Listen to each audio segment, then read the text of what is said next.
Nah, pondasinya lihat, kalau para nabi dan para rasul itu kan memperbaiki umat. Itu diawali dari iman. Qulu la ilaha illallah gitu ya. Tuflihu. Katakan la ilaha illallah, kalian akan jaya, kalian akan bahagia, kalian akan menang. Itu la ilaha illallah dulu, iman dulu. Nah, sekarang penerapannya.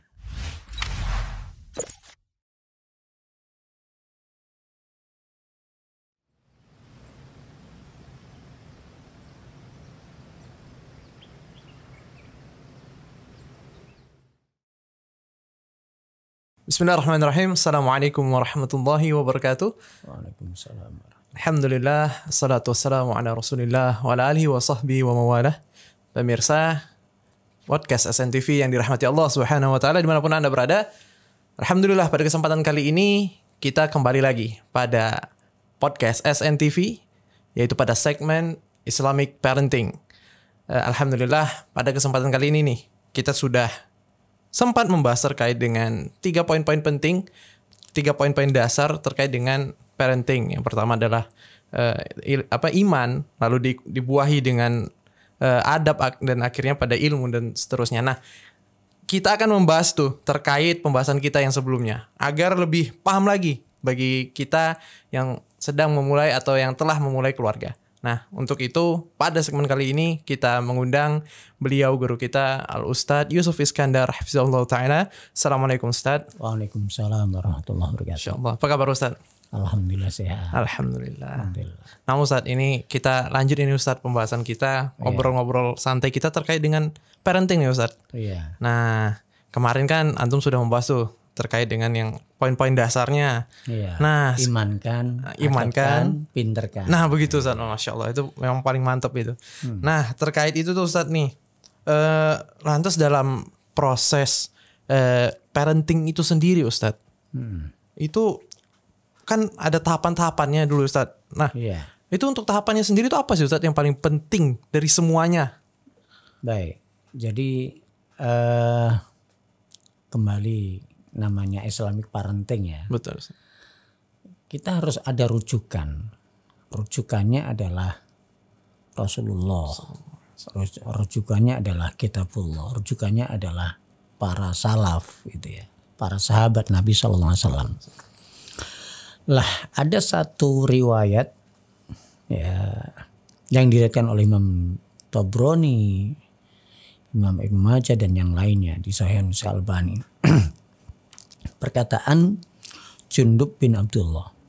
Nah, Jundub bin Abdullah ini dia adalah sahabat muda. Dia mengatakan, qala kunna ghilmanan hazawira.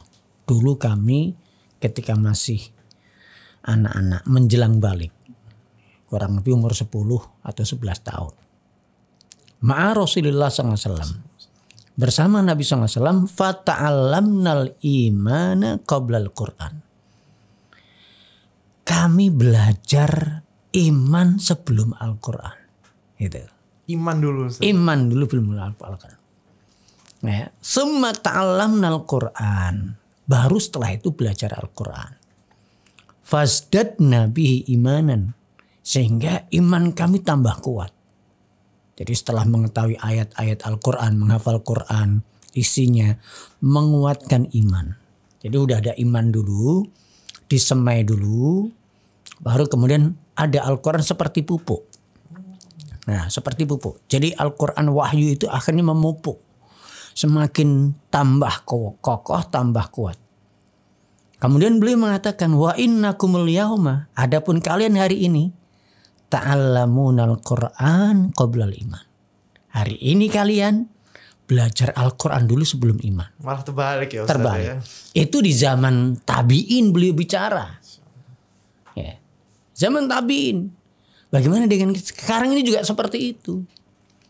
Lah, ini harus menjadi satu renungan kita bersama para ayah, para ibu semuanya. Bahwasanya rata-rata para ayah, para ibu itu pengen anaknya cepat hafiz Quran. Betul Ustaz. Ya.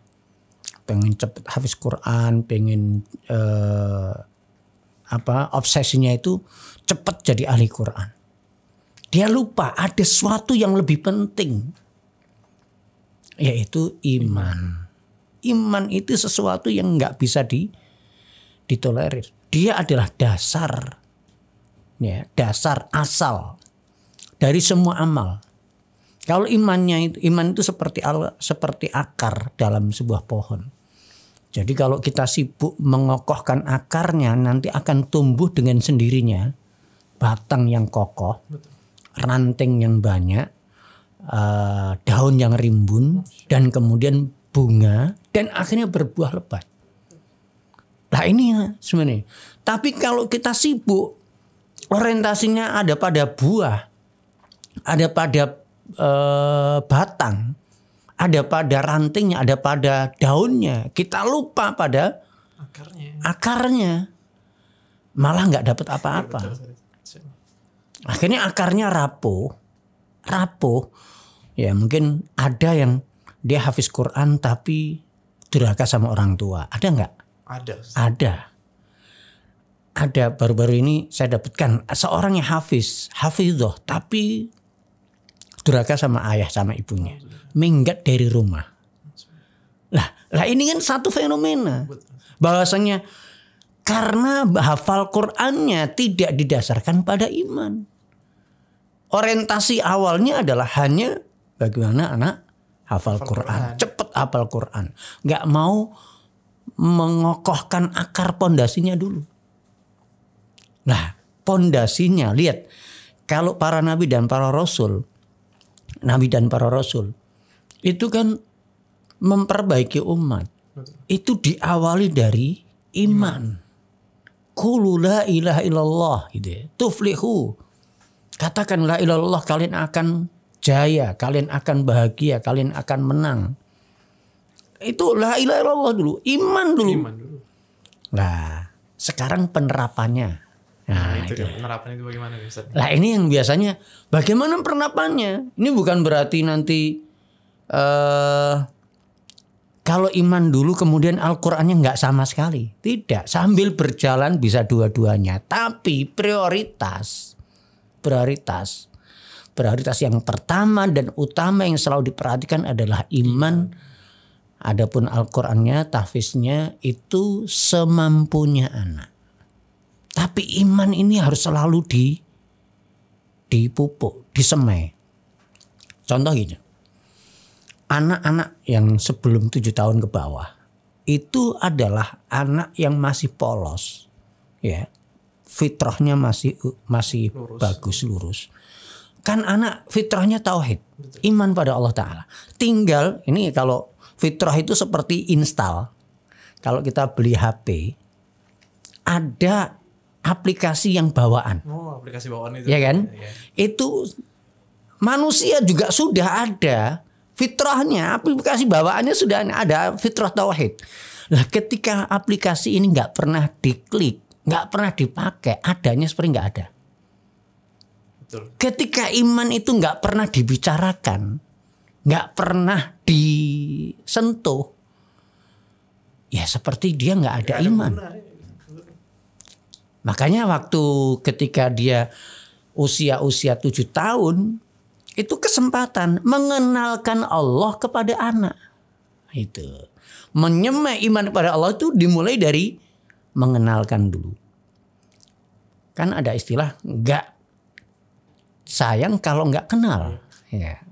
Kalau nggak kenal bagaimana mau tumbuh sayang, bagaimana mau cinta kepada Allah, bagaimana mau iman kepada Allah kalau nggak kenal, bagaimana mengenalkan Allah ya, kepada anak itu. Lah para ulama sudah memberikan satu bimbingan arahan. Salah satunya di kitab salah satu usul. Itu dikatakan bima arafta rabbaka, dengan apa engkau mengenal Tuhanmu, Rabbmu? Bi ayatihi wa makhluqatihi. Dengan ayat-ayatnya dan makhluk-makhluknya. Lah, anak-anak masih balita, masih 7 tahun ke bawah, sangat mudah kalau dikenalkan Allah itu melalui makanan yang dia makan. Makan buah, mengenal Allah melalui buah. makan sayur, mengenal Allah melalui sayur. Ketika kebun binatang, dia mengenal Allah melalui binatang. Ketika tamasya, mengenal Allah melalui laut, melalui gunung, melalui sungai. Lah itu semuanya sudah bisa dijadikan media mengenalkan Allah. Satu contoh misalnya gini. Ya, anak sedang makan durian misalnya. Lagi makan durian bareng sama ayah sama ibunya. Tanya, "Nak, durian enak enggak?" "Enak." "Rasanya apa?" "Manis." Nah, siapa yang menciptakan durian? Nah, Allah. Jadi gitu Ustaz ya lumayan. Nah ini mengenalkan Allah melalui durian. Melalui semua apa yang dimakan. Sekarang kalau Allah sudah memberimu durian rasa yang lezat ini, apa yang bisa kamu lakukan untuk terima kasih sama Allah? Terima kasihnya dengan apa? Dengan memuji Allah, alhamdulillah ya Allah gitu ya. Setelah makan durian baca alhamdulillah. Mau makan durian sebut nama Allah. Nah, sebut nama Allah dulu sebelum makan. Nah, sekalian ngajarin adab nih, adab makan. Ya, mau makan baca bismillah, setelah makan menyebut nama Allah, memuji Allah, alhamdulillah. Pujilah Allah. Nah. Gitu. Lah bagaimana cara kamu mensyukuri terima kasih sama Allah? Oh, dengan mentaati perintahnya. Misalkan ada om datang ke rumah. Kalau datang mesti ada buah tangan untuk kamu. Iya betul. Biasa. Ada uang jajan untuk betul, kamu. Itu. Kalau datang mesti om datang ada buah tangan, ada uang jajan. Kira-kira kalau om itu satu saat minta tolong sama kamu mau bantu nggak? Wah, jelas. Bantu setiap perintah om nggak enak dong, iya. Malu dong gitu kan, malu dong nak, masuk. Lah sama Allah juga malu nak. Allah sudah ngasih tuh makan duren, ya kasih duren, kasih lele, kasih ayam, kasih semua yang kamu suka sudah dikasih. Malu dong kalau nggak taat sama Allah. Lah ini ketika seperti ini pola pikirnya selalu berulang, malu dong kalau nggak taat sama Allah, malu dong kalau nggak taat sama Allah, nggak syukur sama Allah. Itu namanya nggak punya adab, nggak punya malu. Giliran 7 tahun, nah Allah memerintahkan kita untuk sholat. Kamu suruh sholat, nah Allah perintahkan nih. Dibacain hadis Nabi. Muru auladakum bisolati inda sab'i sinin. Perintahkan anakmu untuk sholat 7 tahun. Lihat perintah Nabi. Di Al-Quran juga diperintahkan. Aqimus sholah wa atuz zakah warka'u ma'arroki'in. Anak nanti. Oh jadi harus sholat. Ya, jadi sholat itu dalam rangka apa? Dalam mensyukuri, mentaati, mensyukuri nikmat Allah. Mentaati Allah itulah bentuk syukur kita. Nah, makanya orang yang nggak sholat itu nggak tahu diri. Sudah dibaiki, dikasih terus setiap hari, setiap saat ya. Tapi nggak mau sholat. Nggak mau terima kasih. Nah inilah membuat pola pikir anak itu dia sholat dengan sendirinya. Tanpa harus dibentak-bentak. Tanpa harus ini. Lihat mulai dari anak sudah mulai diajak bicara itu sudah mulai diajak dikenalkan Allah melalui. Selama sampai 7 tahun kalau mau makan apa saja selalu dikaitkan dengan Allah. Bagaimana nggak membuat kokoh imannya anak? Nah ini yang saya katakan, ini lebih penting daripada ya anak belajar Quran tadi, ngapal Quran ya. Ini lebih penting ya daripada calistung. Lah sekarang orang tua sekarang maunya umur 4 tahun sudah dicarikan bimbel. Betul, betul.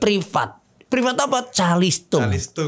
Perasaan menurut orang tua ini dia sudah didik anak dengan baik. Belum. Imannya sudah masih kocar-kacir, masih belum terbentuk ini. Tapi sudah dipaksa tadi harus calistung, baca nulis berhitung. Enggak. Loh Nabi aja nggak bisa baca tulis. Kan? Kemarin kita sudah bahas. Nabi aja nggak bisa baca tulis. Kenapa kita gesa anak kita untuk baca tulis? Jadi imankan dulu. Iman dulu sebelum Quran tadi. Lah Quran ini sambil berjalan ya dikenalkan surat-surat pendek, doa harian. Itu sambil nanti surat pendek itu mengenalkan Allah melalui ayat. Misalnya Qul huwallahu ahad. Katakan ya Muhammad, Allah itu satu. Allah berapa nak? Satu. Satu, tapi Allah di mana? Di atas langit. Itu. Di atas ars. Jadi satu tapi di atas ars. Satu tapi hebat. Menciptakan semua sendiri. Nggak ada yang bantu. Menciptakan semua makhluk sendiri tanpa ada yang bantu. Nggak ada sekutu baginya gitu. Nggak ada yang membantu. Ini kan kamu punya Tuhan yang hebat gitu. Allahu Somad itu tempat bergantung seluruh makhluk. Semua makhluk bergantung sama Allah. Butuh sama Allah. Gitu. Lam yalid. Dia tidak melahirkan. Berarti semua yang melahirkan bukan Tuhan. Jadi ada yang mengkultuskan ini Maryam itu Tuhan. Bukan. Tuhan itu nggak melahirkan. Walam yulad. Tuhan itu nggak pernah dilahirkan. Nah ini kan akidah. Betul. Anak sudah kokoh. Oh ternyata Tuhan itu nggak dilahirkan. Dan tidak juga melahirkan. Nggak juga melahirkan. Walam yakun lahu kufuwan ahad. Tidak ada satupun makhluk yang sebanding dengan Allah. Dalam hal ilmunya, kekayaannya, sifat sempurnanya, kekuasaannya, semua. Nggak ada yang serupa. Perbuatan Allah nggak ada yang bisa menciptakan ini. Sampai makhluk nggak bisa menciptakan nyamuk aja nggak bisa. Gitu. Jadi hanya Allah yang bisa. Makanya hanya Allah yang berhak disembah. Lah inilah iman dulu. Nanti ketika sudah mereka sudah kagum sama Allah. Sudah wow kalau zaman anak sekarang ya. Orang sekarang. Anak sudah wow sama Allah. Sudah kagum sama Allah. Masya Allah. Lihat kalau kamu pengen mengenal Allah lebih baik. Lebih dalam lagi. Kamu hafalkan ayat-ayatnya Allah. Jadi urutannya ke situ. Jadi bukan baca Al-Quran ini pahala banyak, bukan ke situ, tapi ada narasinya dulu yang harus dibentuk. Jadi pola pikirnya anak itu benar. Dia menghafal karena wow dulu sama Allah, kagum sama Allah. Kalau anak coba seperti ini, di zaman yang milenial seperti ini, itu anak itu selalu di rumah dikokohkan imannya dari 0 sampai 7 tahun tadi. Selalu Allah terus yang diingatkan. Ingat Allah. Ini membuat anak itu kokoh imannya. Nanti imannya baik, adabnya pun lebih mudah untuk dibentuk. Nanti kalau akarnya sudah bagus, muncullah adab. Muncullah batang, muncullah nanti ranting ibadahnya, daunnya dan seterusnya. Lah ini semuanya akan tumbuh dari iman. Makanya iman itu yang awal-awal. Bahkan para ulama mengatakan ma'rifatullah. Awwaluddin ma'rifatullah. Awal dari agama itu dari mengenal Allah. Nah itulah mengenal Allah, itulah yang dikatakan sebagai mengimankan anak. Bagaimana anak iman sama Allah. Percaya sama Allah Ta'ala. Kagum sama Allah Ta'ala. Lah ini tugas kita. Tugas orang tua, tugas ibu. Jadi ibu ketika di rumah bukan tanpa peran. Perannya sangat penting. Justru yang paling utama itu. Paling utama. Ini kalau diserahkan ke guru nggak bisa. Karena dia ibu bisa cerita sambil tidur. Ya, sambil ngelonin anak. Ya, ketika dia sakit sambil merawat anak. Dia itu semuanya ada asar pengaruh yang kuat. Ketika sang ibu selalu bicara tentang kekuasaan Allah nikmatnya Allah, keagungan Allah, kebaikan Allah, kuasanya Allah, Masya Allah. Makanya ibu itu harus menguasai ilmu tauhid. Gitu. Iya. Dan inilah adalah yang mendasar. Ya, bukan calistung dulu. Bukan dikejar-kejar target hafalan. Nanti akan dapat sendiri. Sabar dulu. Ada satu masa tersendiri. Nanti anak ketika sudah nyaman, sudah wow dulu sama Allah gitu ya. Udah kagum dulu sama Allah. Nanti anak akan tumbuh dengan sendirinya. Ya, sambil terus dipandu, dilatih menghafalnya pelan-pelan. Jangan dituntut seperti orang dewasa, seperti abangnya, seperti kakaknya. Enggak, dia sesuaikan dengan kemampuan anak. Sesuaikan dengan waktu anak gitu. Itu. Jadi ini yang saya katakan iman dulu sebelum Quran. Jadi ketika dia nanti baca Quran, dia tahu artinya, ternyata Masya Allah. Ya, dari surat pendek aja, Al-Ikhlas aja seperti tadi.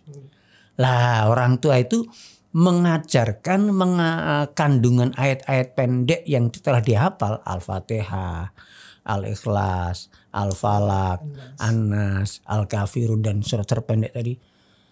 Yang mudah dihafal anak, dan itu juga semuanya mengokohkan iman. Coba perhatikan, surat-surat pendek itu semuanya nggak ada yang bicara tentang fikih. Iya betul Ustaz. Semuanya tentang iman, tentang Allah Ta'ala. Lah itulah maknanya. Kenapa kalau kita ngajarin anak baca Quran atau ngapal Quran, kira-kira surat panjang atau ayat-ayat pendek? Juz amma dulu ya. Ayat pendek. Dan ini isinya apa? Masalah iman. Akidah tauhid. Akidah tauhid. Oh iya juga. Jadi kenapa nggak ini? Makanya Nabi SAW itu memulai dari sini. Mengajar Jundub bin Abdullah tadi. Sahabat muda. Dikatakan sahabat muda itu dia masih, ketika Nabi meninggal dunia itu dia masih muda, masih anak-anak, masih menjelang balik ini tadi ya. Menjelang balik. Jadi belum dewasa. Oleh karena itu kita perlu para ulama, para pendidik, orang tua, para guru harus ngerti masalah ini. Ada tahapan. Memang banyak ilmu yang penting. Calistung penting. Quran penting. Ya. Semuanya penting. Tapi ada yang lebih penting dan mendasar. Yaitu mengenalkan Allah pada anak. Akidah tauhid ini yang tidak bisa ditawar. Dan itu gak harus apa? Orang tuanya gak harus jadi ustadzah dulu. Nah itu dia Ustaz. Iya kan? Harus jadi ustadzah dulu. Aduh Ustadz, saya kan bukan ustadzah. Nah, iya, itu betul, kan, saya gak bisa berdalil. Ini kayak tadi kan perlu dalil gak? Betul. Gak perlu dalil. Iya betul juga. Gak perlu dalil, cukup ini ya, makan apa? Apel. Makan. Jadi apel untuk mengenalkan Allah. Ya. Ala kulli hal sebenarnya kita memang semuanya perlu belajar. Dan selalu banyak belajar, membaca buku kembali tentang bagaimana nanti menyederhanakan bahasa-bahasa Al-Quran, bahasa hadis ke anak-anak kita. Soalnya gak mungkin kan Ustaz, anak-anak dikasih dalil gitu kan. Dia malah bingung dia. Bingung, ini ngomong apa? Apalagi disebutkan silsilah hadis. Ini hadisnya Hasan nih. Nah, bingung Ustaz. Iya, sederhanakan. Kalau ke anak harus menyederhanakan bahasa. Lah ini harus kita pahami. Jadi ajarkan iman dulu sebelum Al-Quran. Sambil Al-Quran juga sambil berjalan tadi. Bukan berarti nanti tunggu imannya jadi yang apa ini jadi dulu. Gitu. Lah sekarang kapan anak itu mulai tahu? Kita tahu kapan kita mulai tahu anak itu sudah mulai tumbuh imannya. Nah itu Ustaz. Nah, ketika kita semai. Iya. Kapan kita tahu tandanya anak ini sudah mulai tumbuh imannya? Iya, itu bagaimana tuh Ustaz? Lah itu apa? Ada tanda-tandanya. Anak itu cenderung ya suka kepada kebaikan. Nah, kalau dia main sama teman, dia sudah mulai bisa lihat. Ini Bu, tadi teman saya jahat kali, aku nggak suka sama dia, main sama dia. Aku sukanya sama si B, yang dia baik. Dia mulai bisa memisahkan nih baik, nih buruk. Gitu tadi. Dan dia cenderung kepada yang baik. Kalau dia milih teman, dia pilih yang baik-baik. Baik-baik. Dan dia lebih suka kepada kayak ketika itu sebenarnya. Ya, tadi ya, ini adalah buah dari kalau kita selalu bicara tentang kebaikan. Makanya mendidik anak itu selalu membersamai, dan kemudian kita akan tahu, oh alhamdulillah anakku cenderungnya kepada tempat-tempat yang baik. Kalau tempat-tempat yang buruk, ya tempat-tempat maksiat, teman-teman yang maksiat nggak suka dia.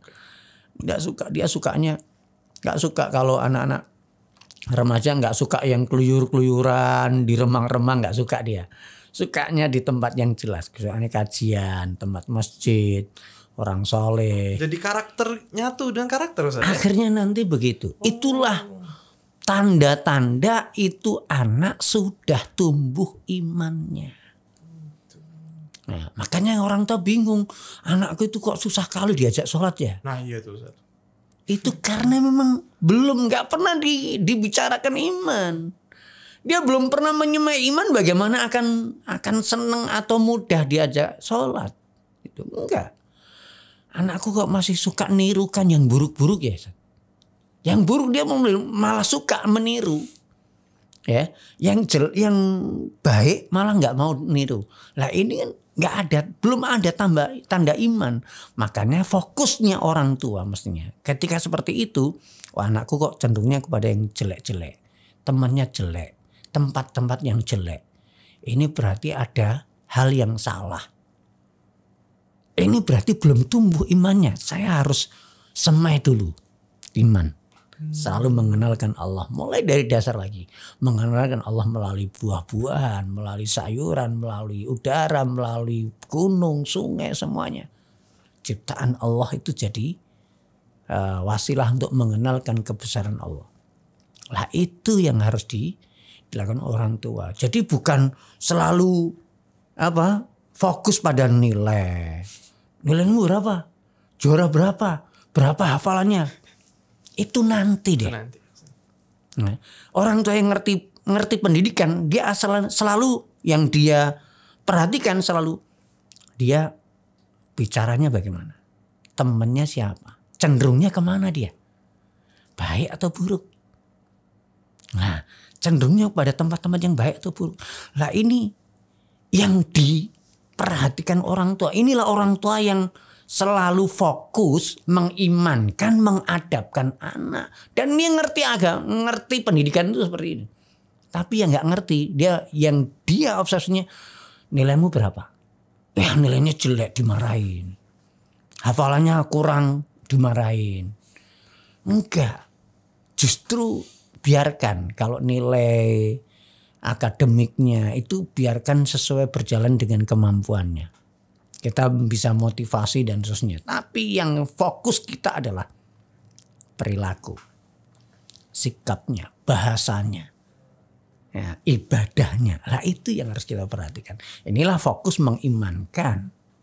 Ya, wallahu a'lam bishawab. Masya Allah. Nah Ustaz, tapi bagaimana Ustaz nih kalau misalnya dalam kurun waktu tadi nih Ustaz nih, mungkin berdasarkan hadis Nabi SAW tadi sampai umur 7 tahun nih Ustaz nih.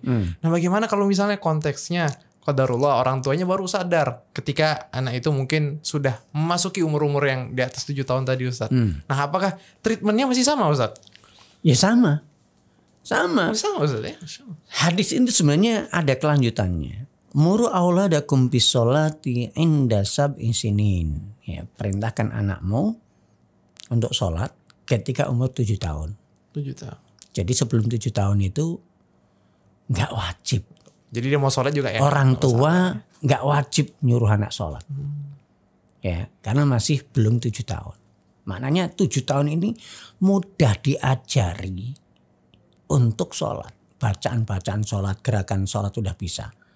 Inilah yang oleh pakar pendidikan sekarang dikatakan usia wajib belajar. Usia wajib belajar tadi. Nah, kan pas dengan Nabi. Iya pas juga. Umur 7 tahun. Umur 7 tahun. Kan?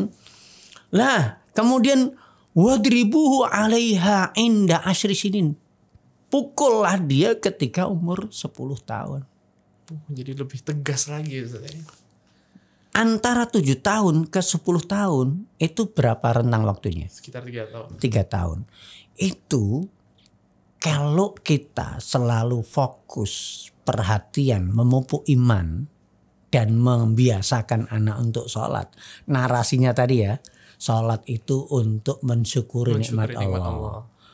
Ya, mentaati Allah itu sesuatu yang harus kita lakukan karena kita malu kalau nggak taat sama Allah. Narasi ke situ selalu diulang. Mosok 3 tahun nggak jadi. Itu keterlaluan. Betul. Ya, keterlaluan. Kalau anak orang tua itu dia selalu mendampingi anak selama 3 tahun jadi. Nanti 10 tahun nggak perlu lagi nyuruh. Dia akan waktu azan dia ambil sholat, ambil wudhu sendiri. Nggak usah disuruh lagi karena sudah terbentuk, sudah terbiasakan dan dia sudah kokoh di sini. Terbentuk narasi tadi. Aku sholat itu untuk terima kasih sama Allah. Malu kalau saya nggak sholat. Gitu. Lah kita tinggal mengingatkan saat dia lemah iman, saat malas. Oh ini lagi udara dingin nih, hujan-hujan nih. Nah, ada motivasi. Tapi tidak separah ketika memang tanpa ada narasi tadi. Yang susah adalah ketika anak itu nggak punya narasi sama sekali, nggak punya keyakinan. Kenapa sih harus sholat? Nah itu udah parah. Nah orang tua juga nggak bisa jawab. Sebenarnya anak itu penuh dengan tanda tanya. Kenapa sih harus sholat? Apalagi masih ngantuk kayak gini. Kenapa harus bangun? Kan gitu. Iya. Subuh-subuh. Udah masih ngantuk. Masih dingin. Kenapa harus bangun? Kenapa harus ini? Lah ibunya bapaknya gak bisa jawab. Coba kalau dibuat narasi tadi. Kenapa harus sholat? Karena ini cara mensyukuri nikmat. Malu dong, malu saya. Udah dikasih semua. Kesehatan, udara yang segar, ya air yang diminum segar gitu ya. Semuanya ini. Bumi yang begitu indah dan semuanya. Malu. Kalau kata malu ini sering disampaikan ke anak, insya Allah anak akan sampai pada satu tahapan malu. Dia tidak perlu lagi disuruh sholat, dia akan sholat. Gitu. Berarti kalau kita sambil menyuruh tuh Ustaz, kita sebagai orang tua dan pastinya harus wajib mencontohkan juga Ustaz ya? Betul. Itu dia. Jadi ketika kita waktunya azan, waktunya kita dengar azan, kita kasih ke anak. Nah ayo kita sholat. Diajak gitu ya Ustaz ya? Ya, ibunya bapaknya ambil wudhu dulu, baru ayo sholat dulu. Atau ketika anak sedang nonton asik-asiknya ini. Nonton Upin Ipin. Nonton kartun anak-anak. Ketika itu kita kasih alarm. Nah 5 menit lagi nanti azan lo ya. Sudah gak boleh nonton lagi. Kita sholat. Jadi ada alarm. Bukan saat azan langsung dicabut. Matikan. Diterbut HP-nya. Marah. Iya. Lah ini yang harus diperbaiki caranya. Berarti ada adabnya juga ya. Ada adab. Ya? Itu. Jadi itulah yang harus dilakukan oleh orang tua. Semakin kita belajar, semakin kita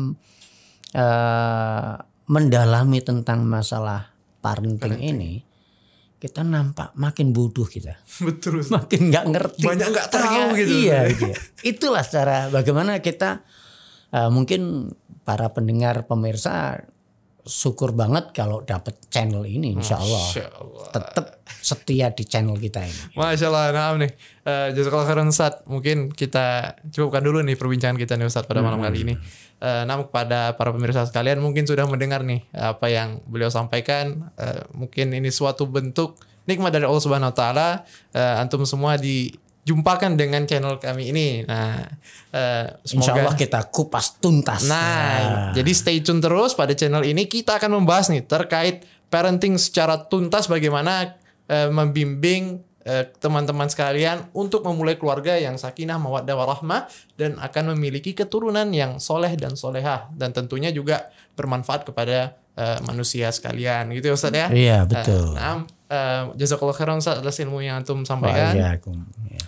Kepada pemirsa sekalian silahkan nantikan terus pada akun-akun media sosial kami, bisa melalui YouTube, Instagram, Spotify, ataupun juga dari SoundCloud kami.